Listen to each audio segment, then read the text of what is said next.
तो है एवरीवन, नमस्कार। स्वागत है आप सभी का आपके अपने यूट्यूब चैनल संध्या कंप्यूटर क्लासेस। मैं श्रवण कुमार एक बार फिर से आप सभी का स्वागत करता हूं आपकी इस बेहतरीन प्लेटफॉर्म पे। मेरे विद्यार्थी, आपका RCT एग्ज़ाम की आंसर की आप सभी के सामने डी सीरीज़ आंसर की मैं आप सभी के लिए लेके आया हूं। हालांकि अगर पेपर की बात की जाए तो पेपर काफ़ी ही ईजी था। जैसा कि आप सभी को पढ़ाया गया था उसी के अनुरूप आपका पेपर देखने को मिला है। अब जो टास्क बार की अगर बात की जाए तो ये आपकी स्क्रीन के नीचे के साइड में होती है, यानी बॉटम साइड में आपकी कौन सी टास्क बार होती है। ऑप्शन बी आपका यहाँ से करेक्ट हो जाता है। दूसरा क्वेश्चन आपसे बोला था कि वर्ड पैड को खोलने के लिए किस कमांड का उपयोग किया जाता है। एक बार के लिए मेरे विद्यार्थियों इसको आप क्या करोगे, विंडोज़ के साथ में आर आप कर देना है ना। यहाँ से यही इसका करेक्ट आंसर होना चाहिए। बाकी देखो काफ़ी इजी क्वेश्चन था कि URL का फुल फॉर्म क्या है, तो यूनिफॉर्म रिसोर्स लोकेटर। ऑप्शन जो आपको बी दिख रहा है यहाँ से बिल्कुल ही करेक्ट आंसर हो जाता है। ये भी अच्छा क्वेश्चन था कि सर्च इंजन में निम्न टास्क क्रियान्वित होते हैं। तो देखिए विद्यार्थी, वेब क्लोरिंग भी होता है, इंडेक्सिंग भी होता है, सर्चिंग भी होता है। ऑप्शन डी आपका यहाँ से बिल्कुल ही करेक्ट आंसर हो जाता है। फिर आपसे बोला है UPI का पूरा नाम, तो मेरे विद्यार्थियों यूनिफाइड पेमेंट इंटरफेस। ऑप्शन ये जो आपको दिख रहा है यहाँ से बिल्कुल ही करेक्ट आंसर हो जाता है। आगे बढ़ते हैं कि मोबाइल वॉलेट का उपयोग होता है। तो देखिएगा विद्यार्थियों, मोबाइल वॉलेट का जो उपयोग होता है वो रुपए को आदान प्रदान करने के लिए होता है। आगे बढ़ते हैं कि यहाँ से आपको बोला है कंज्यूमर टू कंज्यूमर का उदाहरण कौन सा है। तो ये जो आपको दिख रहा है ऑप्शन ए, यानी कौन सा, www.ebuy.in, ये आपका कंज्यूमर टू कंज्यूमर होता है। उसके बाद में आपको बोला है कि मॉक का फुल फॉर्म क्या है, MOOC, यानी कि मैसिव ओपन ऑनलाइन कोर्सेज। आपको ऑप्शन बी दिख रहा है, यहाँ से आपका बिल्कुल ही करेक्ट आंसर हो जाता है।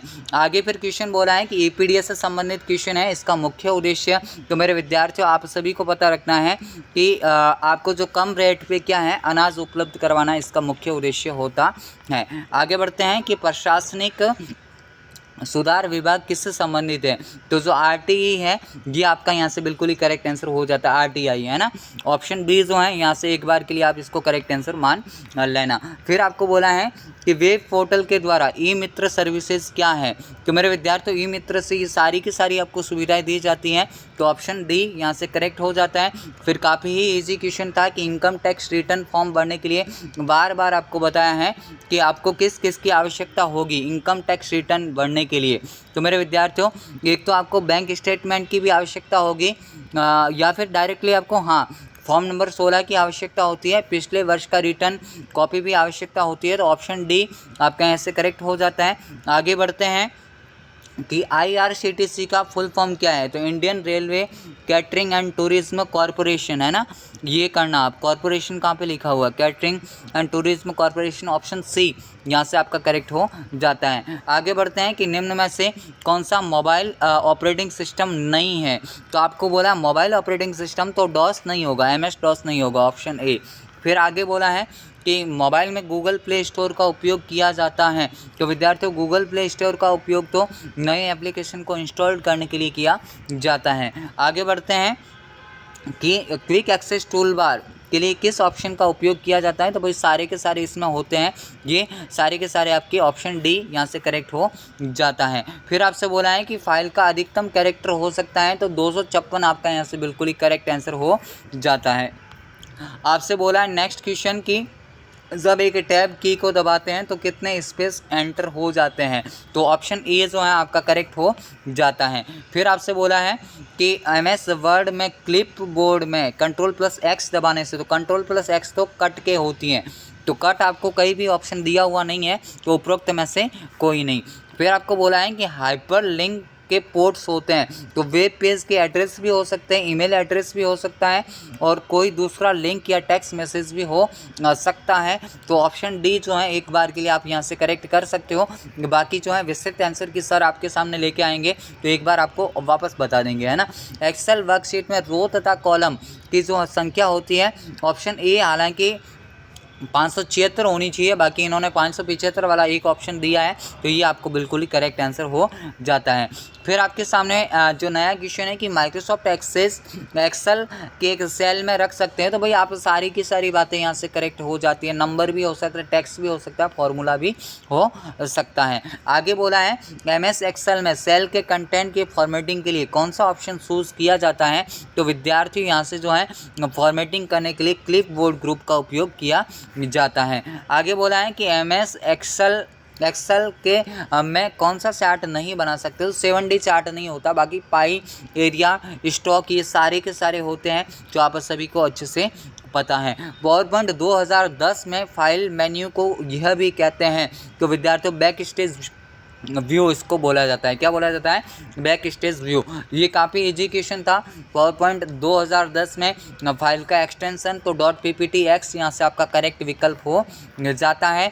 फिर आपसे बोला है कि निम्न में से कौन सा साइबर थ्रेट का प्रकार नहीं है, तो विद्यार्थियों एक बार के लिए आप हंटिंग को करेक्ट मानना, क्योंकि फिशिंग भी होता है, हैकिंग भी होता है, स्पाईवेयर जो ये भी आपका होता है।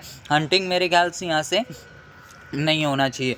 फिर आपसे बोला है कि IT एक्ट का जो क्वेश्चन आया है कि अनुसार कौन सी धारा अश्लील सामग्री को प्रकाशन से रोकती है, तो मेरे विद्यार्थी जो आपका 67 है ना, ये यहाँ से आपका बिल्कुल ही करेक्ट विकल्प हो जाएगा, है ना, 67।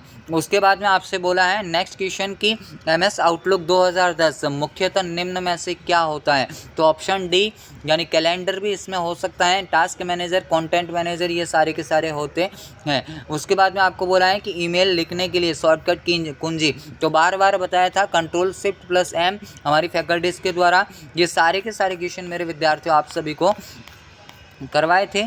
तो आई होप आपका आज का पेपर काफ़ी ही अच्छा गया होगा, क्योंकि पेपर काफ़ी ही इजी था। फिर आपसे बोला है कि जो है USB पोर्ट का उपयोग निम्न में से कौन से को जोड़ने के लिए किया जाता है, भाई पेन ड्राइव को ही USB पोर्ट से जोड़ा जाता है ना। फिर आपको बोला है कि डिवाइस ड्राइवर एक तरीका है, तो मेरे विद्यार्थियों ये सिस्टम सॉफ्टवेयर होता है। क्या होता है? System software. फिर आपसे बोला है कि कंप्यूटर जिसके द्वारा आप भूकंप का अध्ययन कर सकते हैं, तो भाई सुपर कंप्यूटर यहाँ से बिल्कुल ही करेक्ट विकल्प हो जाता है। आपसे बोला है जॉयस्टिक एक प्रकार का है, तो इनपुट डिवाइस आपका यहाँ से बिल्कुल ही करेक्ट विकल्प हो जाता है। फिर आपसे बोला है फ्लैश मेमोरी क्या है, तो मेरे विद्यार्थी ये पोर्टेबल जो है इस आपकी जो पेन ड्राइव है ना, उसी को फ्लैश मेमोरी बोला जाता है, तो ऑप्शन डी यहाँ से आपका करेक्ट हो जाता है। मेरे विद्यार्थी देखो जल्दी जल्दी आपके सामने आंसर के लेके आया हूँ, हो सकता है कि एक आध क्वेश्चन इधर उधर हो सकता है, तो जब भी सर आपके विस्तृत आंसर के लेके आएंगे तो आपको हुबहू जो है सारी की सारी जो है नॉलेज आपको बता देंगे। बाकी मेरे ख्याल से यही आंसर होने चाहिए। तो विद्यार्थियों आई होप आप सभी के काफ़ी अच्छा पेपर गया होगा। पेपर काफ़ी अच्छा था, समथिंग 90% तक आराम से कोई भी विद्यार्थी जा सकता था। तो उम्मीद है आप सभी के अच्छे परसेंटेज बने होंगे, हमारी दुआएं आपके साथ है, आप हमेशा अपने जीवन में प्रगति करें, बस यही संध्या टीम की आशा है। तो अभी के लिए इतना ही, मिलेंगे नेक्स्ट सेशन के साथ, तब तक के लिए जय हिंद, वंदे मातरम, जय भारत।